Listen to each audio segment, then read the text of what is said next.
Well, some of us have been very fortunate, and some of you are joining that good fortune by spending time together, as we've been doing during the holiday weekend here, on the topic of, always remember Krishna, and never forget him. This message, always remember Krishna, never forget Krishna, we spent a whole class just looking at what that means and its importance. It's based upon a verse from Padma Purana. Many of you know what Padma Purana is, one of the principal Sattvic Puranas. That this section describes the process of bhakti, the section that it's from. And in the process of bhakti, there's vidhis, or regulations, things to do. And then there's the opposite of the things to do, and it's the things not to do. That's nishedhas. Vidhis and nishedhas, they're all servants. In the verse says, kinkaras. They're servants of this one principle. Smartavya satatam vishnur. Smartavya, remember, satatam, always, Vishnu. Vismartavyo najatuchit, under no circumstances. It's a no-no to forget Krishna. It's a yes-yes to remember Krishna. And all other vidhis and nishedhas, they're kinkaras of this one thing. The whole process of, it's one way of summarizing the regulative aspect of bhakti, vaidhi sadhana bhakti, which is what we're being introduced to initially, and then it carries us further and further and further, if we follow carefully and properly, to prema bhakti. It's a wonderful science, and the path is well marked, and we're going to discuss two features of that. What's the importance of always remembering Krishna, and some of the ways. Like the very first class, somebody's question was, can you give us one of the ways? And I said, come on by on Sunday, we'll say many of the ways. Ways that are effective ways that help us always remember Krishna. And one of the most important ways of always remembering Krishna is association with one who's always remembering Krishna. That's our founder, Acharya. Isn't that a beautiful image? It's an inspirational image. Many devotees are inspired by this particular image. It's following step by step as our Acharya leads the way, following him according to the teachings of Scripture. Sadhu Sangha is the means to elevate ourselves from wherever we are to where we want to be, to the stage of love for Krishna. Sadhu Sangha. And he's the sadhu amongst sadhus. That's his name. Prabhu Pada, at whose padas are many Prabhus. At whose feet are many Prabhus. That's Prabhupada. So he's the sadhu amongst sadhus. He's the acharya amongst acharyas. He's the person whose association we should want, and therefore the year of more, this commitment to read 15 minutes of Srila Prabhupada's association minimum each day. That's sadhu sangha. Minimum. But it's a good beginning. And this always remembering Krishna comes best by association with those who are always remembering Krishna. And of course, one of the first literatures that Srila Prabhupada gave the Western world was Bhagavad Gita, as it is. And we're going to start this two sections, the importance of and the ways. So we're going to start with some messages of Bhagavad Gita about the importance. And we'll start with this one, Manmana. Of the, how many verses are there in Bhagavad Gita? 700? You sure? 700. 700 verses of Bhagavad Gita. Well, there's one verse only that the beginning part, at least, is repeated twice. And there isn't another verse. And that one verse starts with Manmana. Mana is the mind, and Man is Krishna. Think of Krishna. Think of Krishna. Always think of Krishna. And following that always thinking of Krishna comes many other activities of devotional service. This is, I like this illustration. This is Chaitanya Mahaprabhu, who's dancing in kirtan and thinking of Krishna. So we're going to now hear some verses from the 8th chapter of Bhagavad Gita. And we're going to start with 8.5 Bhagavad Gita. The image here, some of you will recognize. These personalities, they're the associates of Lord Vishnu. And these personalities, they're the associates of Yamaraj. And this poor fellow over here, his fate is being decided whether he's going the bad place or the good place. And there's a little disagreement over which direction he should go in. Was his mind fixed on Krishna or not? So, from chapter 8, text number 6, Krishna says, whatever state of mind, whatever state of being, one remembers when he quits his body, that state he will attain without fail. So where the mind is, that's where the soul goes. At the time of death, whatever the mind is fixed on, the subtle body, the gross body is finished, that's what death means, but the subtle body isn't finished. The subtle body continues, and the subtle body carries the soul to the next mother, the next gross body incubation period, and then another body. And then, so what goes on with the subtle body is certainly important. It's important during your life, and the cumulative of what you do during your life is going to determine that final moment. Then the next verse, Krishna says, therefore, Arjuna, you should always think of me in the form of Krishna, and at the same time carry out your prescribed duty of fighting with your activities dedicated to me, and once again your mind and intelligence fixed on me. You will attain me without doubt. Now that same mind fixed on me and intelligence fixed on me, those of you that are familiar with Bhagavad Gita, that same language is there in chapter 12, devotional service. The highest stage that Krishna recommends is these two things.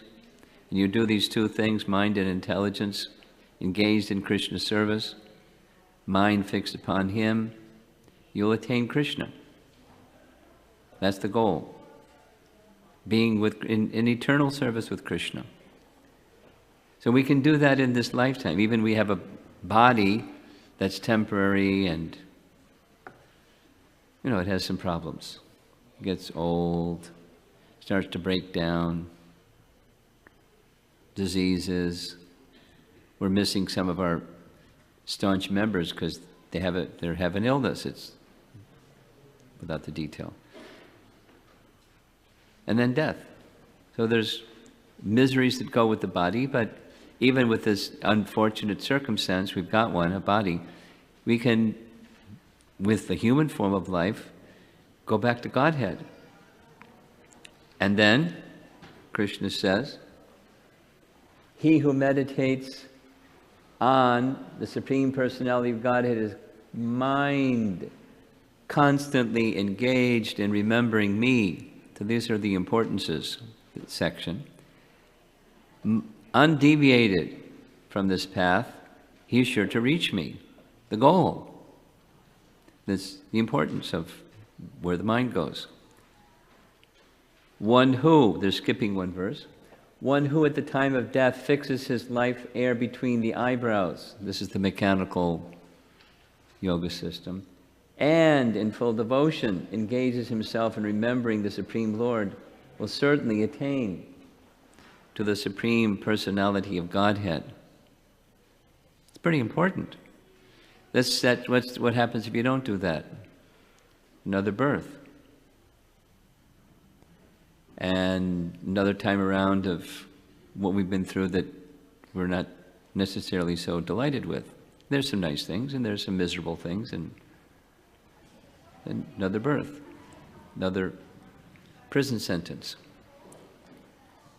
Then, skipping a few verses, Krishna summarizes, "For one who always remembers me without deviation, I am easy to obtain, O son of Pritha, because of his constant engagement in devotional service."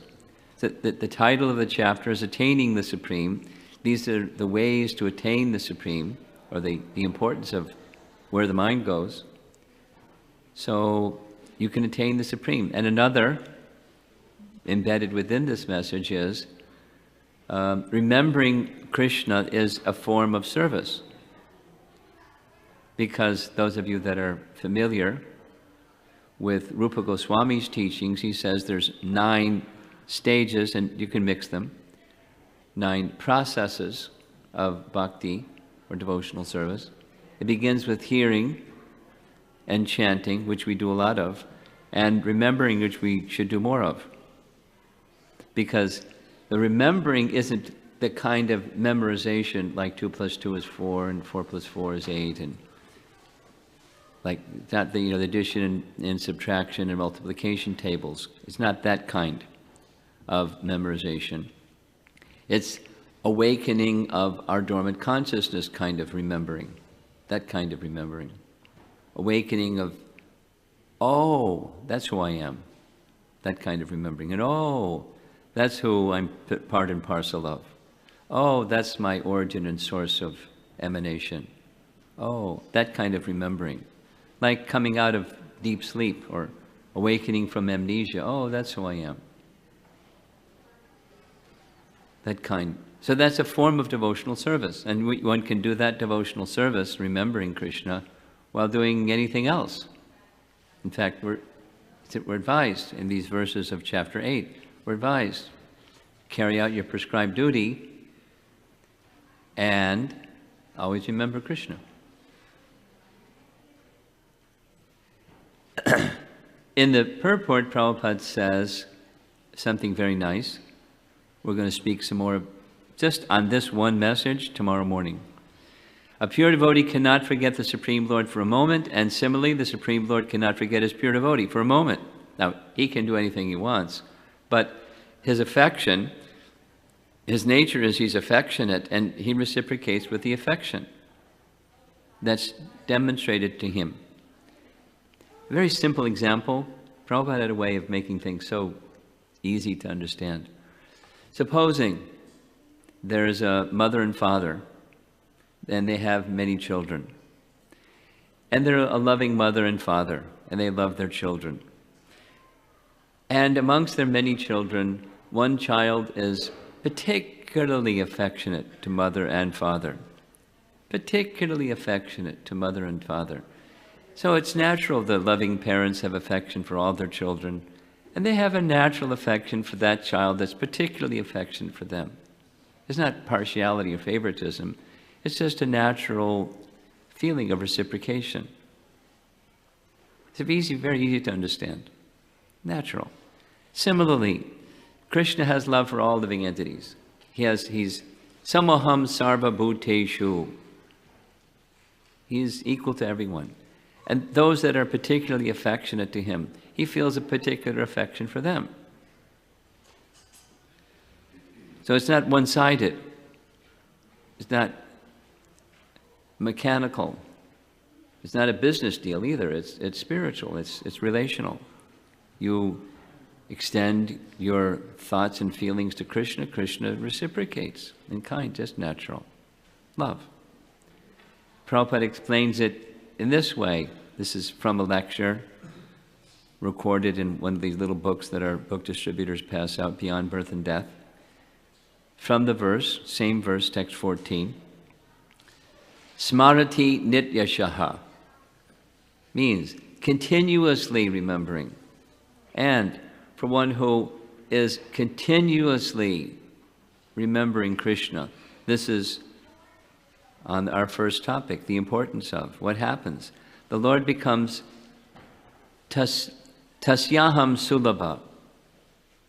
He becomes easily purchased. Krishna himself says that it's easily purchased. Now, purchased not in like you'll go to the store and buy some rice or a gallon of milk, and you take it home and it's yours. Not that kind. It's the relational kind of possessiveness. The Sanskrit term is mamata. Mamata. You've heard that one before? Mamata. There's a real nice example. There's many, but here's one. In Mahabharata, there's a section, Vishnu Sahasranam. Many of our congregation members, they grow up learning and teaching their children Vishnu Sahasranam, 1,000 names of Vishnu. And one of our great acharyas, Baladev Vidyabhusan, he wrote a commentary on each one of the 1,000 names of Vishnu. It's really nice. I haven't seen the whole thing, but I've seen parts of it. And one of those names of Vishnu is Vasuman. Vasuman. The mind of Krishna is on Vasu. So that means Vasu is grandfather Bhishma, was one of the Vasus before he became grandfather Bhishma. And the explanation goes like this. This is Baladev's commentary. You'll like this. Baladev's commentary says, one time, Maharaj Yudhisthira, as he did every morning when Krishna was staying with the Pandavas, he went early in the morning to pay his respects to Krishna. First thing. I mean, it's culture. You pay the respect to the elder or the superior. It's just culture. So but he knew he was the personality of Godhead, so he went to offer his respects to the personality of Godhead.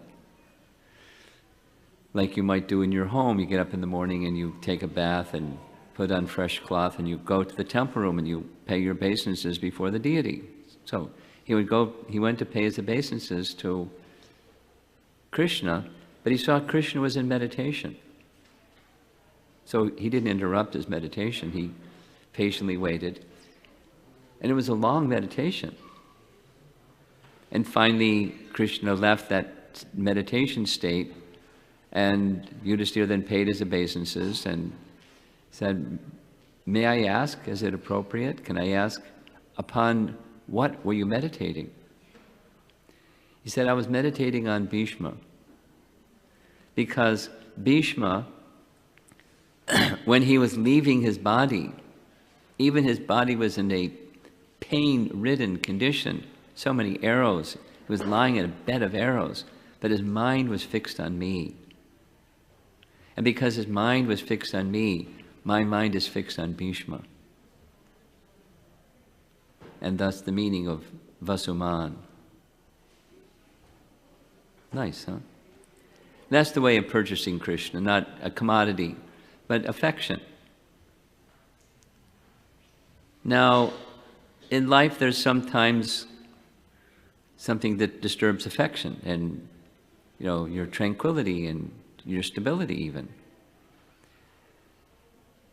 So the text reads, if one doesn't practice remembering Krishna, this is the benefit on the negative side. If you don't, while one is struggling for existence, then it will not be possible for one to remember Krishna at the time of death. We heard the benefits of remembering Krishna at the time of death, but if you don't practice now, is it going to be possible? And now means there's sometimes tribulation. This whole morning session was how to keep the mind fixed on Krishna during tribulation. And if you don't achieve that, the time of death is so upside down, pain, temperature, disturbance, everything. You're not going to remember Krishna at the time of death. So there's a necessity, and there's great examples. One of the ways to become successful at something is you have a teacher. And there's teachers by example, and one of those teachers by example is Prahlad, who achieved perfection by always remembering Krishna. So here's Prahlad, even he's a little boy, just in school age, 5 years old, and he's teaching his friends about devotional service, at great risk for that matter, because the two teachers got really upset. He's teaching these boys devotional service to Vishnu, and Vishnu is the enemy of Hiranyakashipu. And in between that experience and Hiranyakashipu being finished, there was difficulty. But in the end, he was eye to eye and face to face and completely immersed in devotion to Krishna, as much as he was throughout all of the ordeals of being mindful of Krishna and praying to Krishna, or Lord Vishnu. Here's some of the examples when his Hiranyakashipu was trying to kill him, not just give him a hard time, scare him. He wanted to kill him, his son. He wasn't a nice man. So poisonous snakes and being crushed by a wild elephant and being tossed off a cliff and being placed in fire.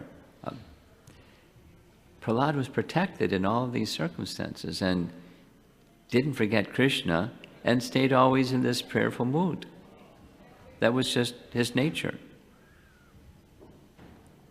even in difficulty.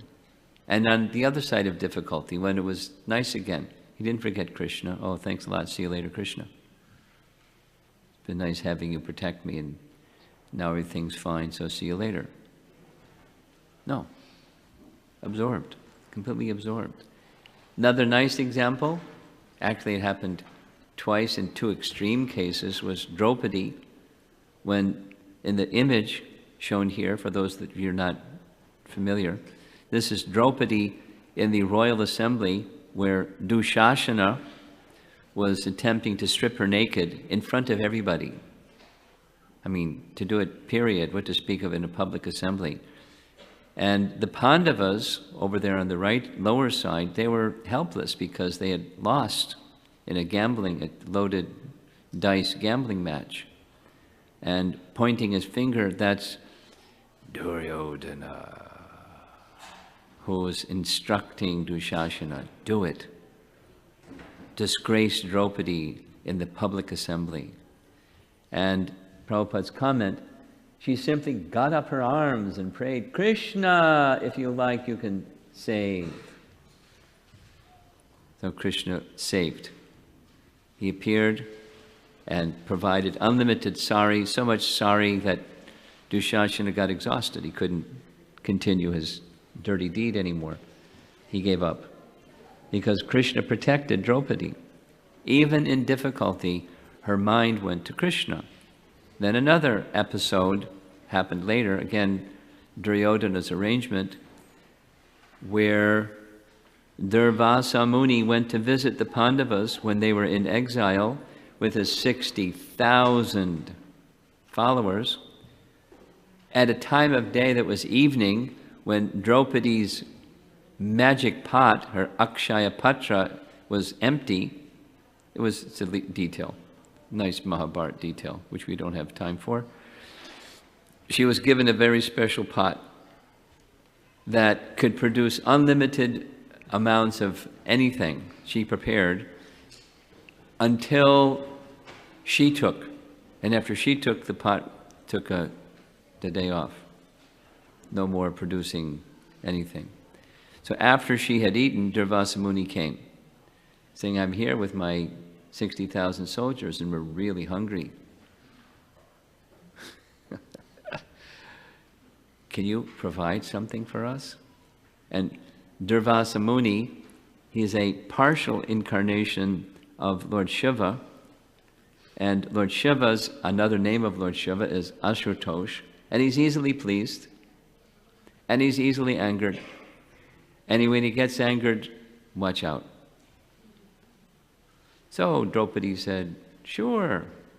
Why don't you go, you've been traveling, go take your bath with your 60,000. And we'll try to have something ready for you.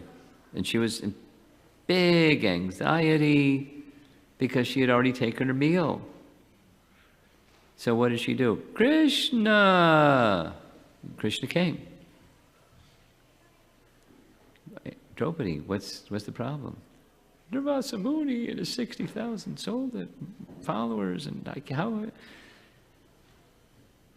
Give me what's in the pot. No, it's nothing in the pot. I already cleaned the pot. Draupadi, give me what's in the pot. There's a piece of leafy green spinach or something along the side of the pot. You missed it when you cleaned the pot. Give me. She reached in, sure enough, there was some. She gave it to Krishna.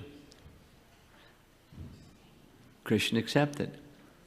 And when Krishna was satisfied with the devotion of Draupadi by the offering of just a little piece of leafy green vegetable, Durvasa Muni felt, whoa, while taking his bath, and his 60,000 followers all felt full, because when Krishna is satisfied, everyone is satisfied, right?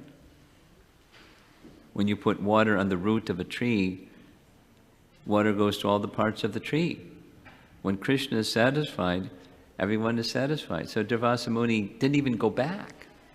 Say, gee, I hope he didn't make too big a feast because we're all full. He didn't even go back. Because she had nothing. But Krishna protected her. Draupadi thought of Lord Krishna, and the all-pervading Lord could at once know the dangerous position of his devotees. There's nice details about the exchange between Krishna and Draupadi, but we have to move on. This is still on what's the advantage or benefit of constant remembrance of Krishna? There are devotees who achieve spiritual perfection just by that. Some examples. Rupa and Sanatan Goswami. They were high-placed government officers during their youth. They weren't interested in it at all, in the wealth and the position and the things that politicians go chasing after their whole lifetime. And they consider themselves successful if they get elected, until somebody tries to get them unelected or deposed or something. But they were already there, and they just gave it up.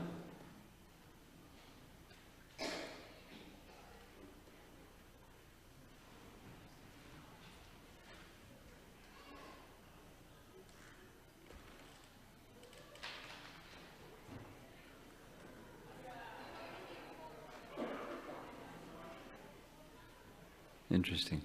Okay, so they gave it up and became mendicants in Vrindavan, and their wealth was remembering Krishna, as you see, and serving Lord Chaitanya Mahaprabhu, writing literature, and doing other services on behalf of Chaitanya Mahaprabhu.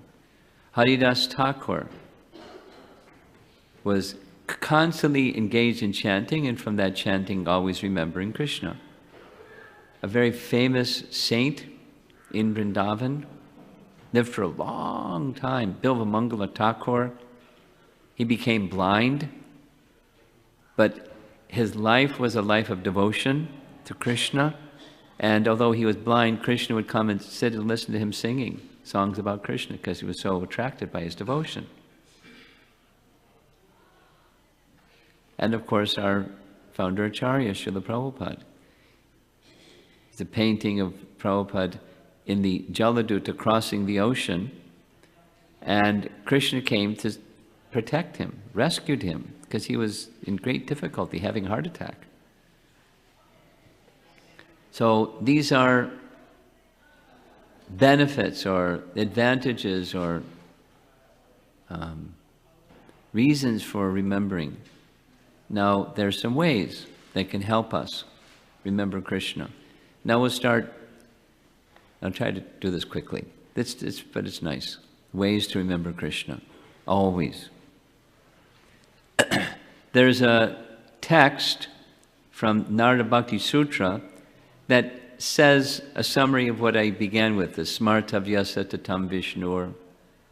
This is Srila Prabhupada writing a commentary on Narada Bhakti Sutra number 12. According to the Padma Purana, I mentioned earlier, the sum and substance of all the regular principles of the scriptures is that Lord Vishnu or Krishna should always be remembered and should never be forgotten. We should therefore mold our lives in such a way that in every activity we shall be able to remember the Supreme Lord. Then, what qualifies?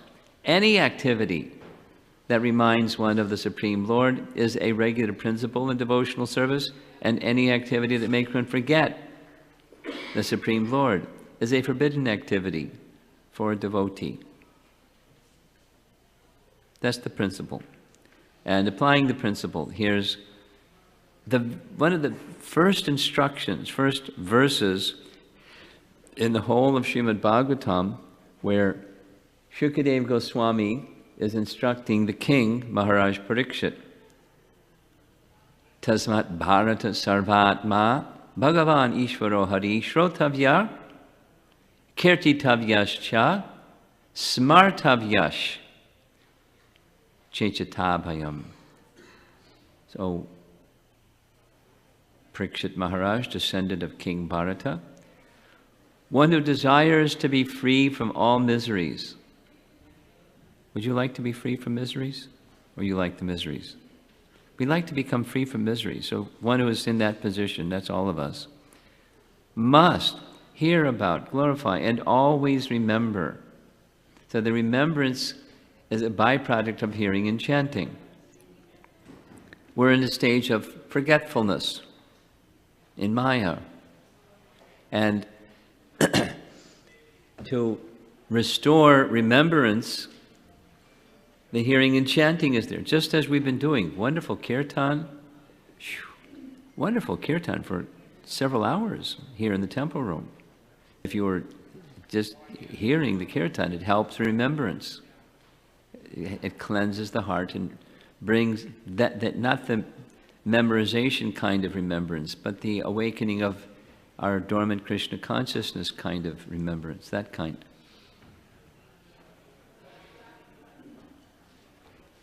And again, a lesson from Bhagavad Gita on the how, ways of remembering Krishna. In this same chapter, remember there was one that I skipped, text 9, here it is. One should meditate upon the Supreme Person in these different ways. As one who knows everything, as he who is the oldest, who is the controller, who is smaller than the smallest, who is the maintainer of everything, who is beyond all material conception, who is inconceivable, and who is always a person, so forth. There's one sannyasi, an elder Mahavishnu Goswami, now deceased, from Gujarat. But he was visiting once in Minneapolis, and he spoke for a week on this one verse. He was sharing that I, Mahavishnu Goswami, meditate on, because Krishna says one should meditate upon the Supreme Person in these ways. So, following his instruction, I meditate upon this. And he just went on and on and on for a whole week on this one verse. Of course, that's not difficult. You can go on. We discussed this morning. Bhaktisiddhanta in Dhaka spoke for 1 month on one verse of Srimad Bhagavatam, 111 Bhagavatam, and didn't repeat himself for a whole month. If you're Bhaktisiddhanta, you can do that. And Mahavishnu Goswami can do this one. He did it for a whole week. These are ways. Krishna's giving right in the 8th chapter. He's saying, this is why it's important, but here's a way to do it. One who knows everything, who is the oldest, who is the controller, etc. Then in chapter 10 Bhagavad Gita, Krishna gives the opulences of the Absolute, because Arjuna, chapter 10, hears from Krishna that he's the source of everything, and he realizes, wow, you're the personality of Godhead. What are the ways that I can always remember you? And Krishna gives ways to always remember him by describing his vibhutis, or his opulences. Here's one. There's beauty, and Krishna is the source of all beauty. Wherever there's something beautiful. I remember early, the devotees asking Prabhupada, is it okay if you see a beautiful sunset, to appreciate the beautiful sunset, or a rose and its fragrance and its what it looked like, the beauty of a rose? Prabhupada said, oh yes. And you should think, how wonderful is my Krishna? Ways to think of Krishna. And another, going way up there from seeing a sunset, is the feelings of the gopis, where they were always thinking of Krishna, and they were thinking of Krishna as their dearmost beloved. And they were so much thinking of Krishna, they couldn't not think of Krishna. So here's some images of that. When the gopis became a little proud of the fact how fortunate we are, here we are with Krishna, performing rasa dance with Krishna. Krishna doesn't like pride in his devotee. So Krishna disappeared, he vanished. And they became mad, thinking of Krishna. There's the thought of Krishna up in the sky, and in different ways trying to console one another, but they couldn't not think of Krishna. Even if they tried to not think of Krishna, they couldn't forget Krishna. And so they sometimes would, in their separation from Krishna, they would perform the pastimes of Krishna with one another, like play actors. And the Aghasura demon, and this one holding up Govardhan Hill, and Krishna dancing, and so many. The pastime, this is the Putana demon. They would just enact the pastimes of Krishna to get the sense of remembrance of Krishna. Here's Krishna playing his flute. This is the one. This is the gopi who's lifting the Govardhan Hill. And this is Sudama, Krishna carrying Sudama on his shoulders, another pastime, and so forth. Very beautiful painting. There's Krishna, the tree, and feeling separation from Krishna, they're trying to pacify their feelings of separation from Krishna by kirtan. And Krishna is enjoying the loving exchange between the gopis who have such love for him and him. Here he is again, hiding behind a tree. Here's one gopi embracing a tamal tree because the color of the tamal tree is darkish like Krishna.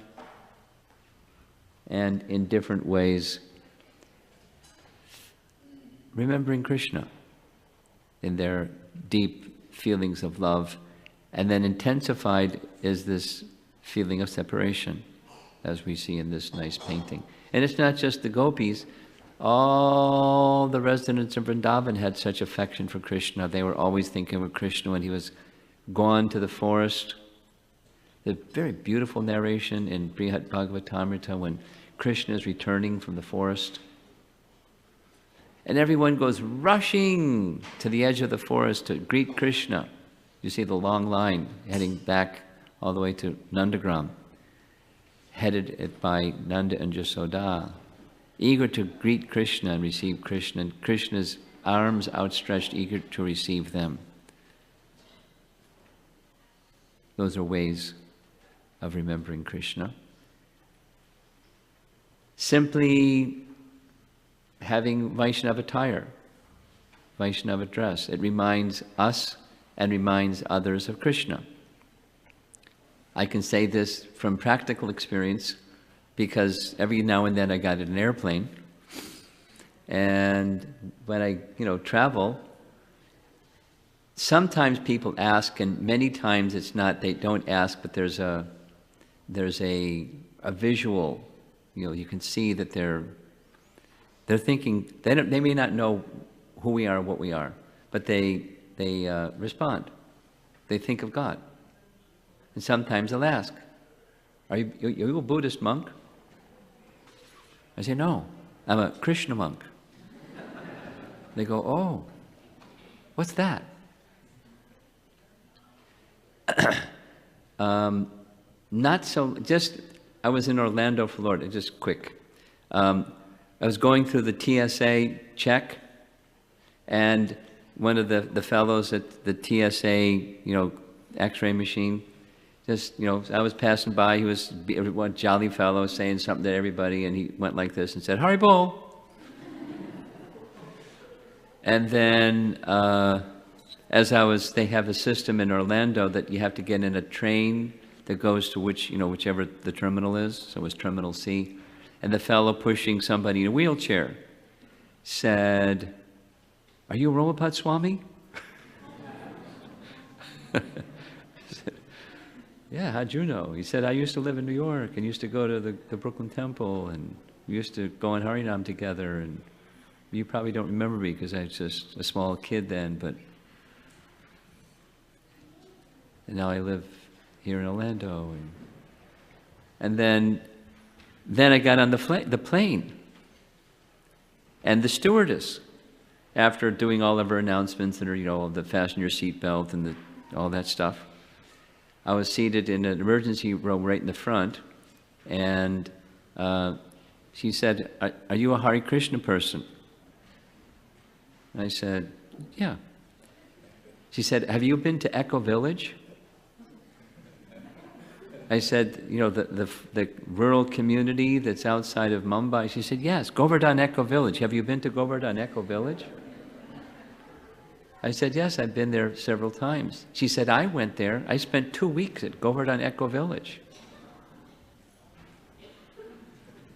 And, I didn't want to disturb the people around me and stuff like that, so I just had a little conversation with her later and said, how'd you find out about it? She's an American lady, blonde hair, in her early 30s, looked like, and, looked like everybody else. She wasn't a sadhaka. She just said, my favorite comedian, so-and-so, she named the name, I don't remember the name, said something about having spent 2 or 3 days at Govardhan Echo Village, and it was a good experience. So my friend and I went online, and we saw that they had this invitation. You can go for 2 weeks to Govardhan Echo Village, and we thought, hey, big adventure, let's go. And I said, how'd you like it? He said, it was a really nice experience. And then as I was walking off the plane, she just leaned over and said, Hare Krishna.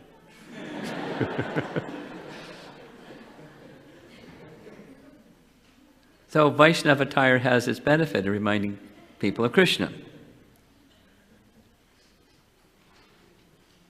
Not everybody likes Krishna, but, it reminds people of Krishna. And even the Shishupals, it reminds the Shishupals of Krishna. It's good for them. And prasadam is a very nice way of remembering Krishna that don't forget to offer before you call it prasadam. But you prepare with devotion and you offer with devotion and you accept Krishna prasadam, and it's very nice. A way of remembering Krishna. Visiting temples and the deities is a nice way of remembering Krishna. Prabhupada created this arrangement for all of us. And he gave us his transcendental literatures, the Bhaktivedanta purports that are helping to lift the world, just exactly as Vyasadeva wanted, by his compiling, Srila Prabhupada translating and commenting upon this wonderful literature. It's meant for the upliftment of the entire society, and we can also become uplifted and help others become uplifted by extending the opportunity to all of them. And taking part in festivals at temples or at your home or in your community, wherever some people are from distant places. Lower right corner is just observing Ekadasi. It's a way of remembering Krishna. It helps us to remember Krishna. And expressions of gratitude when we receive something, even the air that we breathe and the water that we drink. We can't live without what Krishna supplies. Just listening to Prabhupada describing this. That's in abundance, and it's a perfect arrangement. And if we're feeling gratitude, it will help you remembering Krishna. And even distress can help you remember Krishna. We discussed that all morning long. A cause of distress is our forgetting Krishna. It's not the circumstance exactly, but it's forgetfulness of Krishna. That's the real distress. They're almost done.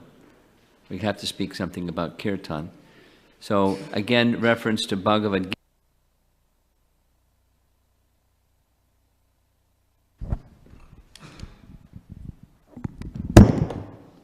Ta-da!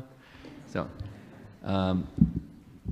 back again to chapter 8, text number 5. This is Srila Prabhupada speaking.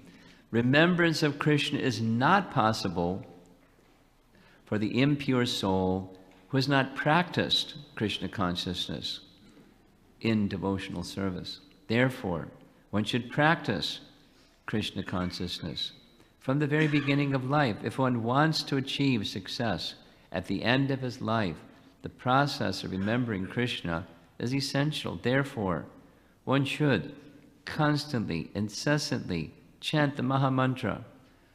Hare Krishna, Krishna Krishna, Hare Hare, Hare Rama, Rama Rama, Hare. That was pretty good. And, of course, Chaitanya Mahaprabhu, speaking similarly, Srila Prabhupada, to remember Krishna, one should chant the mantra. Hare Krishna, Krishna Krishna, Hare Hare, Hare Rama, Rama, Hare Hare. Incessantly following the footsteps of Lord Chaitanya, being more tolerant than the tree, humbler than the grass, and offering all respect to others without requiring respect in return. So this process of chanting of the holy names, Prabhupada writes, chanting the holy name of the Lord immediately renovates the transcendental relationship of the living being with the Supreme Lord. So he's in our heart, but we're forgetful of him, and the remembrance of him is awakened by this chanting. So after I finish and we do our all glories to Prabhupada and we hear whatever the surprise announcement is that Yashodananda has got us curious what it's going to be, there'll be more kirtan and more kirtan. So come regularly to the temple and participate. There's nice kirtan singers, and you can do in your home or in your community. And you'll not be the loser as a result. Little slide. Do not think that if you surrender your mind and senses in remembering Krishna, you'll be the loser. You'll not lose anything except bondage. frustration, and suffering. And that's it. Now,